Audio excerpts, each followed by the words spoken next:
Congrats, your Zoom account is now set up. Let's personalize it and take a look at some basic settings so that you can be successful in the classroom or running meetings, however it is you're going to be using your Zoom. This is Christina Treccia, and in this video, we're going to look at some profile basics on Zoom. Hi, all right, let's get started. I'm going to toggle myself down into the corner so I don't obstruct your view of my Zoom account as I walk you through this quick video. Let's look at profile settings. Follow my mouse and you'll see up here, I'm in my Zoom account and I have these options on the side. When I click on profile, it takes me to this page. And we're going to change a couple things to personalize it so that every time you join someone else's Zoom meeting or start your own, you've got the name that you want and the photo that you want representing you. You'll see here it defaults to this gray person. Click on Change, Upload,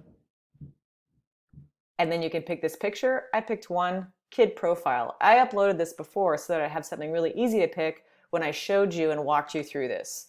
So I'm going to pick kid profile, and you get a glimpse into the early 80s and my awesome feathered hair. It gives you an option to crop it, and you're only going to be able to pick files that are photos. So you can take what's called a screenshot, or you can take a photograph of yourself on your phone and then email it to yourself or upload it to your computer. It just has to be a picture file, or like a JPEG, a GIF or GIF, however you want to say it, or a PNG. So there it is, a nice little small picture. You can see my awesome feathered hair from that time in my life. And now it just says C. Treccia.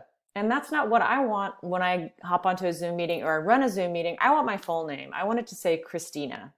So to change this, follow my mouse. It's got a big yellow circle around it. I go to Edit. And here we go, first name, just like any other kind of email account. You can change or add all this information. All it's going to show is what you put here for first and last name. That's something you can always change at any time, even during a meeting. So during a meeting, you can change it by hovering over your picture or by finding yourself in the participant list and clicking on rename. A host of a Zoom meeting might have you do this. They might have you rename yourself so they can see where you're from and see more about you, or to put you in breakout rooms. And we'll get more into that in another video. So now I have changed my name to what I'd like it to represent. If I went by Mrs. Treccia, and that's what I wanted on all my Zoom meetings, knowing that I could change it in other meetings, I would set it to Mrs. Treccia, and it would save me a lot of time over months of using Zoom. Follow my mouse again, and I'm going to go to some basic settings in meetings. The easiest way to run meetings in Zoom is to have that same link that you always use, and that's in your personal meeting room.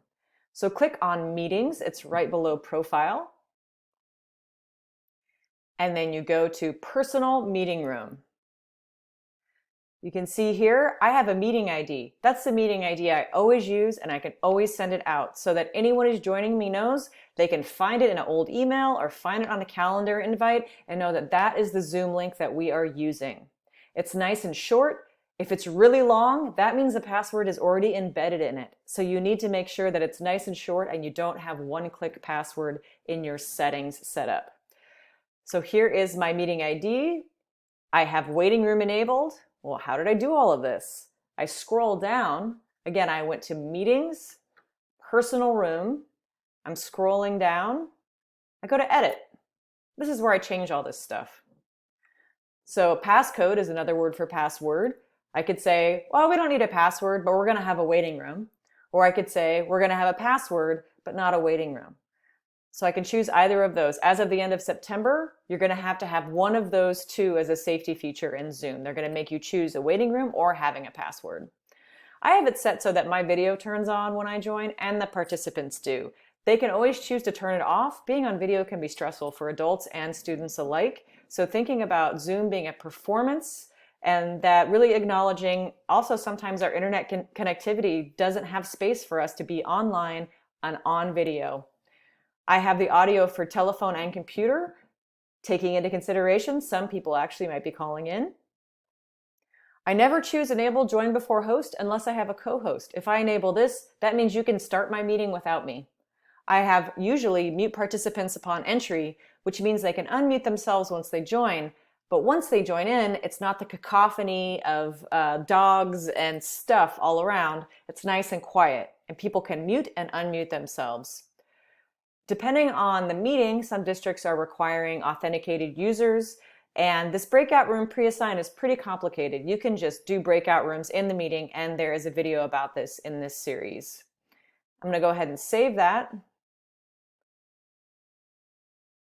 And now I have a link with my personal meeting room that I can use all the time, and I have set up a password, and I have the waiting room set up, and those are just some of the settings, the really basic settings that'll ensure that you'll have some consistent success with how you appear, what your name is, having a waiting room, making sure that others aren't starting your meeting before you, and just kind of learning your way around the basic profile settings on Zoom.